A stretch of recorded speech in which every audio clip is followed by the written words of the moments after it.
You're about to tell me what you thought of this whole Dempsey situation. See, the clubs, but the clubs can't complain too much because they're all doing it to each other. But clubs will also, if they want to get rid of somebody, they'll leak it out as well. Yeah. You know, so they'll put things in the paper. Well, we're seeing it with Andy Carroll, aren't we? Yeah, yeah. But the person that's at fault is the player. The player, he's still under contract. So yes, he's been tapped up. Yes, but all the time he's until the deal's done, you're still a Fulham player, and you have to give 100% effort. Were you ever tapped up? Yes, on several occasions. Can you tell us now?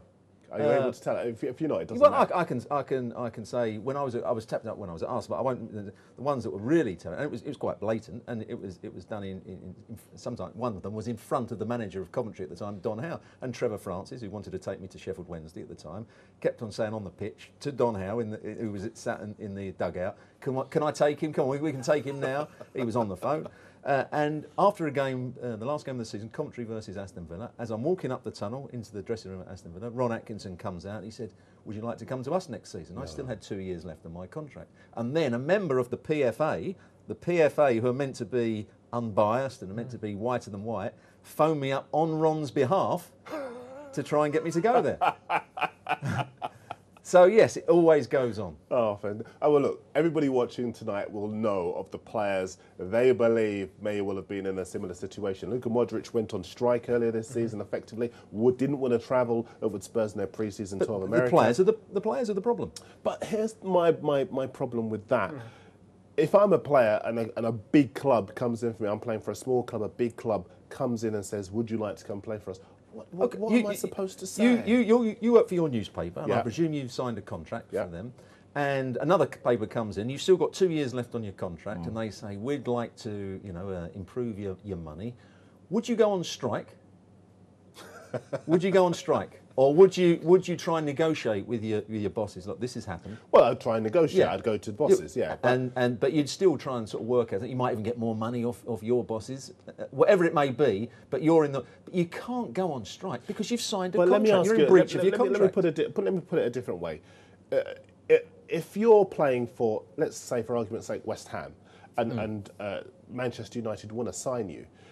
If they go to West Ham and they say, we'd like to speak to Stuart, and West Ham say no, and you don't know anything about it, when you find out, you'd be furious, I'm assuming. No. Why not? Because I've signed a contract. But you've been denied the opportunity to go to Manchester United. But if I was happy with the contract I signed for 4 years, now it's up to Leeds so who do you say? Manchester United. Up to Manchester United to offer enough money so that West Ham accepts it. I would imagine lots of young players now who are playing. Scott Sinclair is a great case in point. If City go to Swansea and say, we'd like to sign Scott Sinclair, and Swansea say no, the minute Scott Sinclair finds out about that, he will go up the wall and say, I want to go to City. And that's exactly what happened with Joe Allen. But it's not right. When he got wind of the fact that Liverpool wanted to sign. But it's not right. That's what's causing all that. He wants to better himself. What's wrong with that? Don't sign the 4-year contract with your club then. Sign 1-year contract. That's Luka Modric's big problem at Tottenham. He signed a 6-year contract 2 years ago. Daniel Levy's most brilliant piece of business ever. He signed a 6-year contract on not ridiculous money either. And he couldn't get his move last summer, and it's been protracted this summer, and Daniel Levy's keeping him. But Wayne, again, he was good for Spurs at that point. What happens is, well, you all know, the bigger clubs wait for a player to reach a certain level of ability, which obviously they will do if they go to a certain club. In the case of Luka Modric, he improved as a player at Spurs. When he reached a certain level of ability, he was ready, he was ripe for Real Madrid to come along and pluck him away. Absolutely. But at the time when they sign him, they know he's a good player, so they give him a good contract. He signed a 6-year, but the 6 year is particularly long, Darren, isn't it? It is, but Fabregas got how long when he was at Arsenal? 10 years. Yes, I don't understand Arsenal supporters saying, it's terrible what Robin Van Persie did, but it's okay what Fabregas did.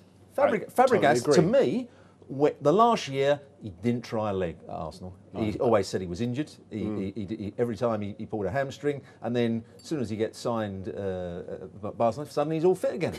and that went on and on. Thierry Henry, in his last season at Arsenal, didn't play every week because he always had hamstring problems, always had this or that. And It's the players that are wrong. I do agree with you. I mean, Dimitar Berbatov, his Buffon kept falling out of place and suddenly he was on the bench. Didn't really fancy it in his final year at Spurs. Didn't try a leg. Suddenly went to Manchester United and suddenly was a fantastic player again.